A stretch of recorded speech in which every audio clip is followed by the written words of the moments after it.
untuk nasib Coach Giral kira-kira gimana, apakah dia bakal melatih di SEA Games atau enggak, dan mungkin kalau misal dia udah di info untuk latih di SEA Games nanti menuju 3 bulan ke depan, itu kira-kira persiapan apa yang akan dilakukan karena ini masih panjang banget. Terima kasih.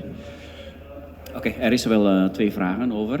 De eerste gaat over de formatie sinds we vanaf het begin doen. Is dat we spelen gelijk met 4-4-2 om gelijk een snelle doelpunt te maken. Is dat een reden achter?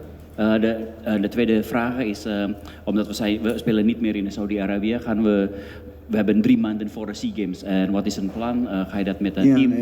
Kijk, het allerbelangrijkste is nu gewoon als je kijkt naar ons programma, dan hebben we veel tijd. Maar ja, als je die jongens maar 5 dagen voor de SEA Games krijgt, dan zit je met hetzelfde probleem als wat we nu hebben.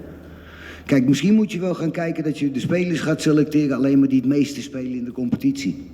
Want dat doen ze normaal gesproken, denk ik, hier. Ze pakken de spelers die de meeste wedstrijden in de competitie spelen, maar dan ga je niet het beste voetbal spelen. Je moet de beste spelers pakken en die moeten goed getraind zijn.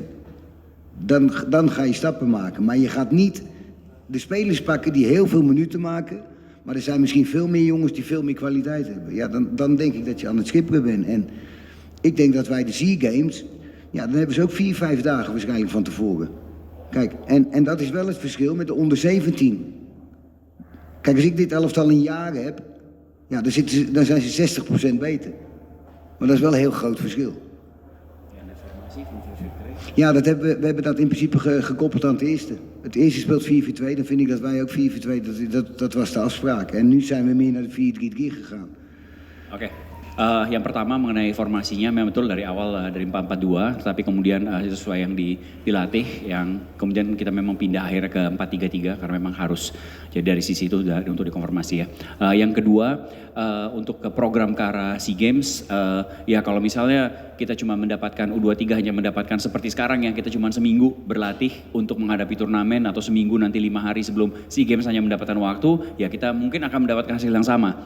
Jadi ini sesuatu hal yang memang nggak bisa kalau misalnya dibandingkan dengan U17 yang mendapatkan 1 tahun untuk berlatih bersama dan kemudian mereka bisa lolos ya, dan mereka tentu saja udah 60% yang beliau sampaikan, 60% lebih bagus daripada kita karena mereka memiliki waktu untuk bermain bersama. Nah sekarang kalau kita misalnya melihat kompetisi kita, seringkali pemilihan pemain ini berdasarkan jumlah waktu di mana mereka bermain di klubnya masing-masing, tetapi belum tentu dari pemain-pemain yang terbaik. Mungkin ada pemain-pemain terbaik yang tidak bisa bermain. Jadi mungkin ini yang harus diperhatikan, di mana mereka benar-benar mendapatkan jam terbang, mereka bisa bermain bukan hanya untuk visi panjang, jangka panjang di timnas, tapi juga di klubnya juga mendapatkan permainan atau jam terbang yang banyak dalam bertanding. Karena itu yang juga akan nanti menentukan nasib dari timnas. Oke. Masa ya untuk sejauh ini masih? Sejauh ini masih. Ya. Halo Coach. Terima kasih sudah menonton. Silakan subscribe, like, dan jangan lupa komen di bawah ya bola spotter.